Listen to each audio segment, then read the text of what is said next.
Hello, ladies and gentlemen. This is Mr. Sulars. This is our interwar years review. We're going to focus mostly on the Western democracies and the rise of totalitarianism as we review this unit. So, during the interwar years, if you recall, the Western democracies were on a decline while we saw some states turn away from democracy and towards totalitarianism. By the end of the 1930s, a few countries remained as the democracies. That includes the United States, France, and the United Kingdom. Other countries, however, turned away from democracy and became more totalitarianism, or more totalitarian as we have studied. That includes the Soviet Union, Italy, and Germany. Now, what were the Western democracies dealing with following World War I, if you recall? Well, first and foremost, the number one thing they wanted to do is maintain the peace, and they did that through diplomacy. So diplomacy was used by the Western democracies in order to ensure a lasting peace from the World War I, the war to end all wars. We recall a series of treaties like the Kellogg-Briand Pact or the Locarno Treaties, which attempted to renounce war and turn away towards more peaceful efforts in solving their differences. And there was a cooperation amongst the nations involved in the League of Nations trying to settle their differences as opposed to going to the battlefield to settle the differences. However, if you recall, one of the largest weaknesses of the League of Nations was that the emerging power of the United States sat out of the League of Nations. Now, at home, in the 1920s, the Western democracies also faced numerous political challenges and economic challenges. Many of these countries, the British, the French, and the Americans, became more isolationist, meaning they did not try to intervene or deal with other countries. The United States, in particular, became more isolationist and turned away from Europe, hence not joining the League of Nations. In addition, various political parties and weak leadership plagued the politics in the 1920s, allowing for a lot of infighting and a lack of clarity as to which direction nations should go towards. In addition, economic challenges, in particular for France and Britain, in regards to their war debts and the unbalanced recovery, really hurt their efforts of creating a greater sense of stability. However, the United States economy in the 1920s were booming, and it was the real reason why there was any type of recovery in the 1920s, and more or less the United States supported this European economy. If you recall, the Dawes Act, in which the United States gave loans to Germany to help pay back their reparations towards France and Britain, was a key part of maintaining the economic viability of Europe. However, by the 1930s, all this came crashing down with the Great Depression.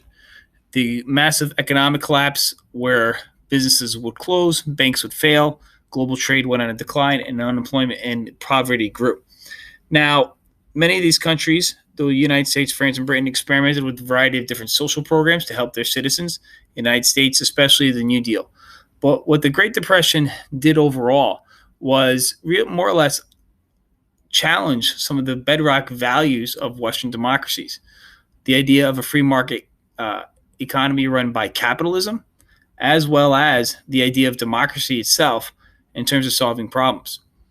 So those institutions were severely questioned by many people in these nations. Some nations, however, saw that democracy just did not pay the bills anymore, did not cut it anymore. And so some countries moved to more authoritarian regimes, or even more, as we're going to talk about now, totalitarianism.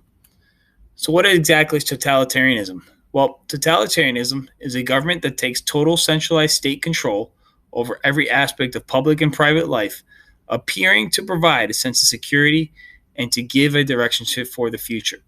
Many of the countries we looked at in the 1920s and 30s fell into this model. What were our main examples that we looked at? Well, the first example we looked at was in Italy, under Benito Mussolini, who became Italy's prime minister, and his ideology was considered to be fascist. Joseph Stalin of the Soviet Union, if you recall, became general secretary of the Soviet Union, and his ideology he followed was communism. And our last example was Adolf Hitler, the German chancellor, who helped the fascists or the Nazis take over Germany in the 1930s. Those were our main examples.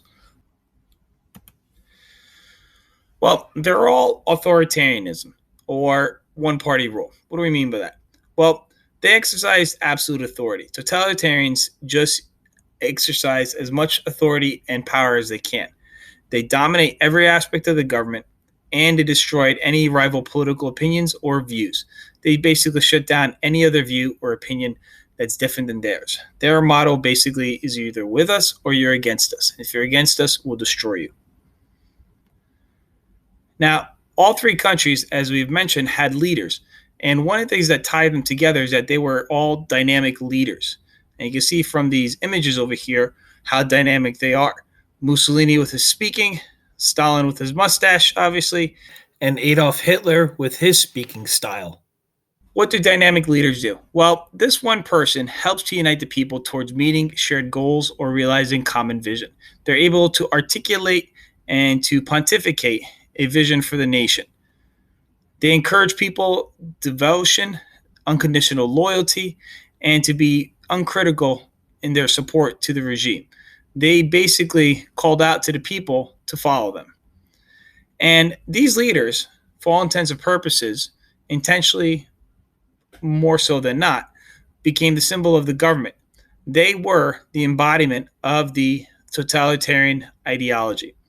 Now, the other thing you can say about these dynamic leaders that we've talked about is that you can say they're all pretty much tyrannical or tyrants. They were all cruel or oppressive rulers. We've talked about the gulags of Stalin and Hitler's policies towards various groups in Germany, and they were tyrants without any question. Totalitarian states also follow a set of beliefs or ideology. They use these ideologies to justify their actions because they believe in these certain things, hence they're able to do what they want to do.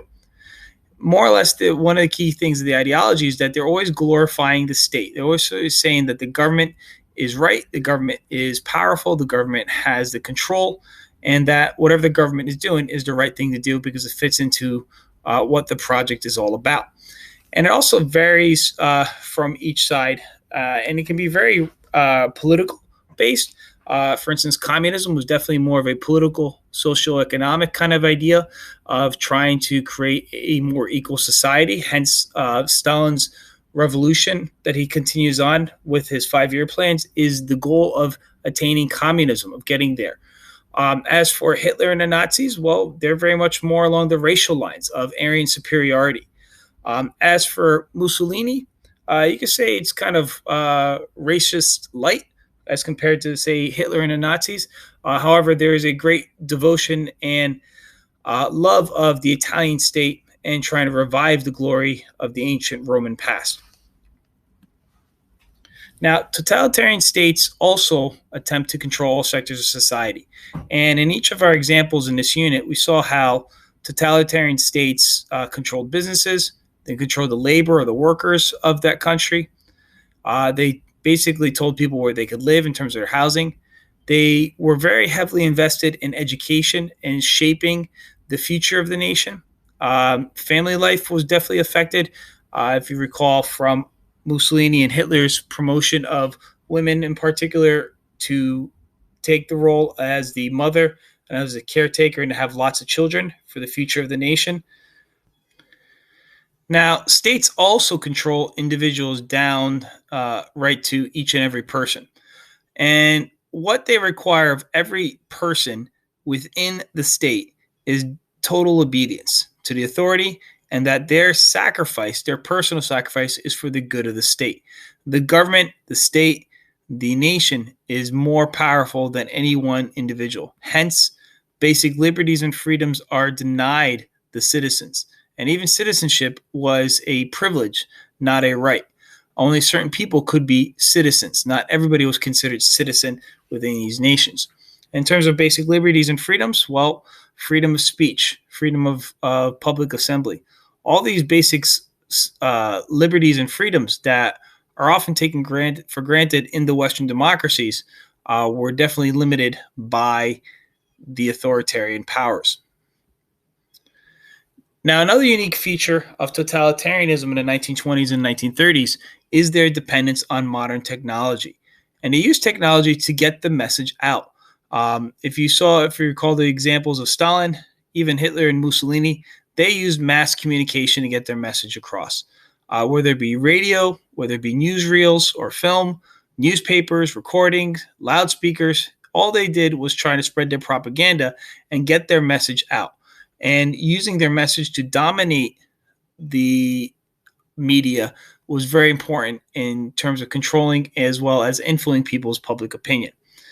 In addition, all three nations were building up their military weapons and really trying to use technology and come up with the latest military technologies, which will be very useful, in particular in the Second World War to come. Since one of the signs of totalitarianism is strength and power, military buildup was a prime example of that buildup of strength and power. And the last feature, which we're going to look at, is that totalitarian states also used organized violence. They would use force like police terror to crush any and all types of opposition. And they often would target certain groups within countries, whether it be national minorities or different political opponents, as their enemies. For example, in fascist states like Italy and Germany, they targeted communists. In Germany, if you recall, they targeted Jewish people. In the Soviet Union, they targeted anybody who was considered to be a spy or anybody who would be against communism or too liberal in their democratic views or leanings. Either way, all three states used terror to intimidate, to force, to kill, to arrest, to injure, to harm, and more or less to force people either to buy into the system or just be eliminated. Other characteristics of these leaders will include the following. If you see Mussolini, who his main supporters are, and the institutions that he supported, including the church and nationalism and what he was against. Here we have Joseph Stalin, as you see here, being more on the communist side. The most important or interesting characteristic of Stalin is also his 5-year plans for rapid industrialization and also the failure of the collectivization system. As for Hitler and the Nazis, he also was Germany's chancellor. He was supported by those various groups you see there, as well as the various policies that came afterwards. Now, what's interesting about all three of these leaders is that they came to power legally and by the means and by the rules of their country. But what is different, well, you're going to have to take a little bit of a look here at this chart to think about a little bit more of their differences. Now, you may be asking yourself, well, what about this country? We studied this one, and that is Japan. Exactly. What about Japan? Well, Japan was leaning definitely towards more totalitarianism. However, there were still some of the democratic institutions that were in Japan. But in Japan was more of a unique case because Japan, as you recall, became more ultra-nationalistic.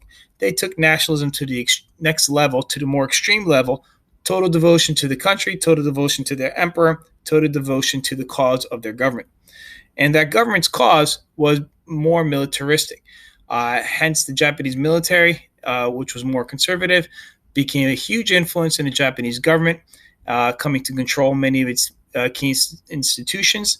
And over time, Japan became more imperialistic, heading towards the Second World War. So, some final questions to think about in regards to reviewing this unit and also what we looked at today. First and foremost, what do you think would be a main reason or reasons why a nation state would turn to authoritarianism? In other words, why would people turn away from democracy towards more authoritarian rule? Number two, how are individuals in totalitarian states molded into obedient citizens? So how does these governments make obedient citizens? And the last question to think about your lives, how would your life change if you lived in a totalitarian state? Imagine if you lived in Italy or Germany or even the Soviet Union. How would your life change as those governments became more totalitarianism? Thank you very much for watching this video. I hope it's helped to clarify some questions you may have had about the Western democracies and totalitarianism as you've reviewed. Please reach out if you have any further questions. Have a good day, and I'll see you next time.